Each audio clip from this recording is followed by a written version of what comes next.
Hello everyone. During the graph, we have learned about the different types of graph. Today we will learn about the equations of motion, how we are able to prove the equations of motion graphically. But just before starting it, we have to learn a few things that is too important for it. तो हम लोगों को कुछ ऐसे चीज़ों के बारे में भी जानना है जो हमारे लिए क्या है, बहुत ही महत्वपूर्ण है। और इसे जानने के बाद हमें इन सब चीज़ों को समझना या इन्हें प्रूव करना है ना, बताना, ये सब क्या हो जाएगा, आसान हो सकता है। हम लोगों ने डिफरेंट टाइप्स ऑफ ग्राफ तो पढ़े।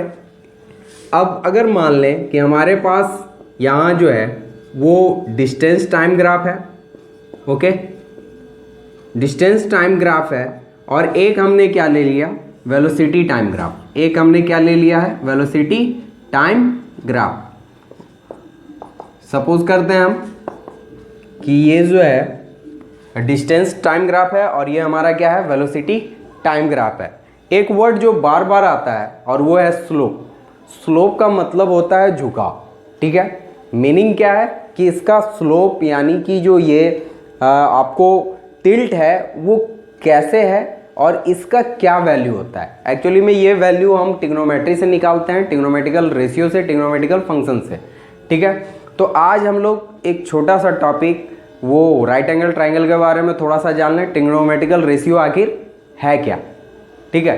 तो ट्रिग्नोमेट्रिकल रेशियो जो होता है वो नाम से ही क्लियर है, ratio of two sides, ratio of two sides for a particular angle, for a particular angle, कि दो साइड का जो रेशियो होता है इन्हें राइट एंगल ट्राइंगल, इन्हें राइट एंगल ट्राइंगल, इसी को हम क्या कहते हैं, ट्रिग्नोमेट्रिकल रेशियो।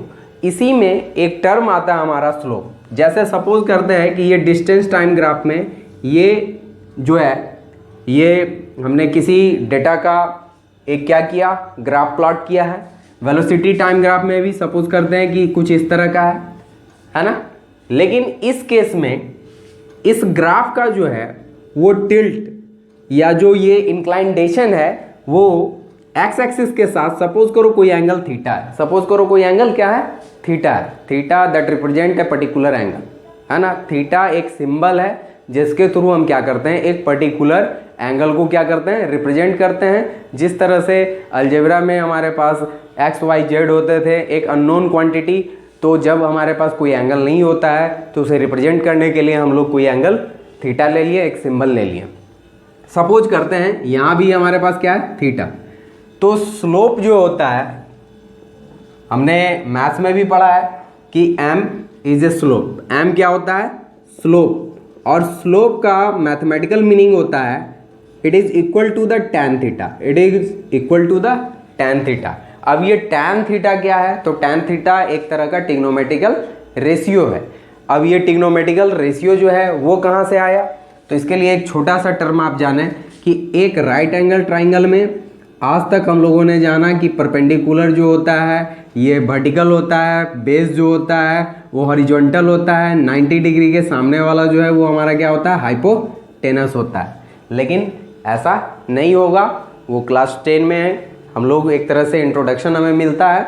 लेकिन आप पहले ही जाने और इसे समझें कि जब कभी भी कोई लाइन या हाइपोटेनस ही इस लाइन के साथ, सपोज करते हैं कि ये एंगल है ना, कि कुछ इंक्लाइनेशन है, तो इस एंगल के लिए फॉर ए पर्टिकुलर एंगल जो सामने का लाइन है इसे हम क्या कहते हैं, परपेंडिकुलर, है ना। जिस पे वो खुद क्या है, स्टैंड है ना, तो उसे हम क्या कहते हैं, बेस कहते हैं। But the hypotenuse remains constant, क्योंकि ये हमेशा 90 डिग्री के सामने वाले को ही बताया जाता है, ठीक है। अब अगर इस एंगल की बात करते हैं तो इसके लिए ये परपेंडिकुलर हो जाता, वो बेस हो जाता, लेकिन हाइपोटेनस हमारा क्या होता, कांस्टेंट।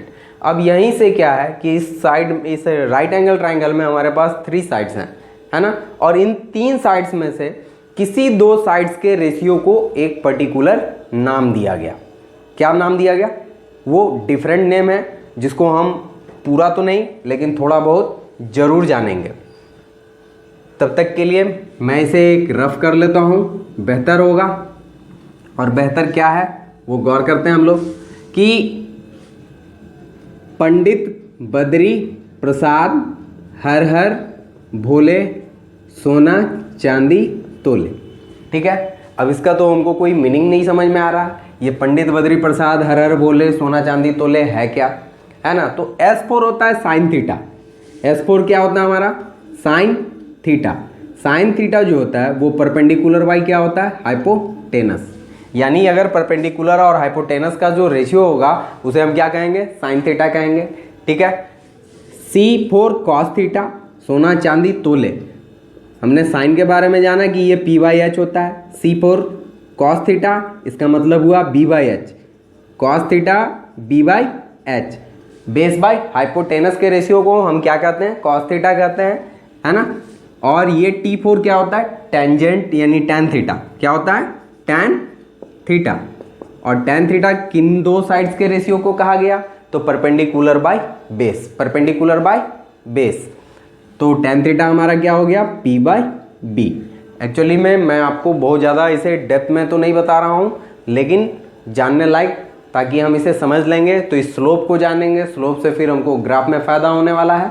तो थोड़ा सा हम गौर करें कि राइट एंगल ट्राइंगल में किसी दो साइड के रेशियो का एक पर्टिकुलर नाम होता है। इसमें परपेंडिकुलर और बेस के रेशियो का जो है ना, कि perpendicular with the respect of base, इस रेशियो को क्या कहा जाता है, टैन थीटा। इस रेशियो को क्या कहा जाता है, टैन थीटा कहा जाता है। तो अब हम स्लोप का मीनिंग तो समझ लिए कि स्लोप क्या होता है, टैन थीटा के बराबर होता है। अब ये टैन थीटा में परपेंडिकुलर कौन सा है और बेस, तो ये डिपेंड करेंगे डिफरेंट ग्राफ्स के लिए, अलग अलग क्वांटिटी होंगे और वो क्या होंगे। अब हम लोग टॉपिक पे आते हैं और इसे मैं इरेज कर रहा हूं। For distance time graph, distance time graph में हम जब इस एंगल को लेते हैं, सपोज करो कि ये किसी टाइम इंटरवल में इस पोजीशन पर में यहाँ है और ये टाइम इंटरवल में इस पोजीशन पर में, यहाँ एक राइट एंगल ट्राइंगल तो बनता हुआ हमें दिख तो रहा है। ठीक है, जब हम कैलकुलेशन करें तो आखिर ये है क्या, इस एंगल के लिए तो ये परपेंडिकुलर हुआ, ये हमारा क्या हो गया, बेस हो गया, लेकिन ये है क्या। तो एक्चुअली में आप गौर करें तो यहाँ पर में हमारा क्या है कि बॉडी रेस्ट में था और कुछ टाइम इंटरवल के बाद अगर ये इस पोजीशन पे पहुँच भी रहा है तो हमने क्या लिया है, ये डिस्टेंस लिया है। क्या लिया है, डिस्टेंस लिया है। तो इसमें जो चेंजिंग आए, है ना, कि शुरुआत में उसने जिस पोजीशन पे था और फाइनली इस इंटरवल में वो जिस पोजीशन पे है, तो इन दोनों के बीच का डिफरेंस, इन दोनों के बीच का डिफरेंस, यानी ये तो हमारा y एक्सिस हुआ, ये क्या हुआ, y एक्सिस हुआ, जबकि ये हमारा क्या हुआ, x एक्सिस, ये क्या हुआ, x एक्सिस।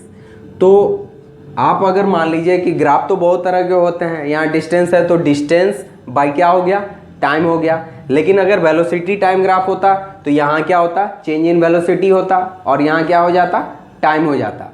ठीक है, तो हमेशा हम याद रखेंगे कि टैन थीटा इक्वल टू होता है y axis, change in y axis, है ना, कि आप अलॉन्ग द y एक्सिस कितना चेंजेस किए हैं, और बाय क्या हो गया, x एक्सिस, बाय क्या हो गया हमारा, x एक्सिस, कि ये जो टैन थीटा है वो किसके बराबर है, y एक्सिस बाय क्या हो जाएगा, x एक्सिस के रेशियो के बराबर। ठीक है, अब अगर हम यहाँ डिस्टेंस टाइम ग्राफ लिए तो ये स्लोप जो है, ये स्लोप ये किसको शो करता है, डिस्टेंस बाय टाइम को। किसको शो करेगा, ये डिस्टेंस बाय टाइम को।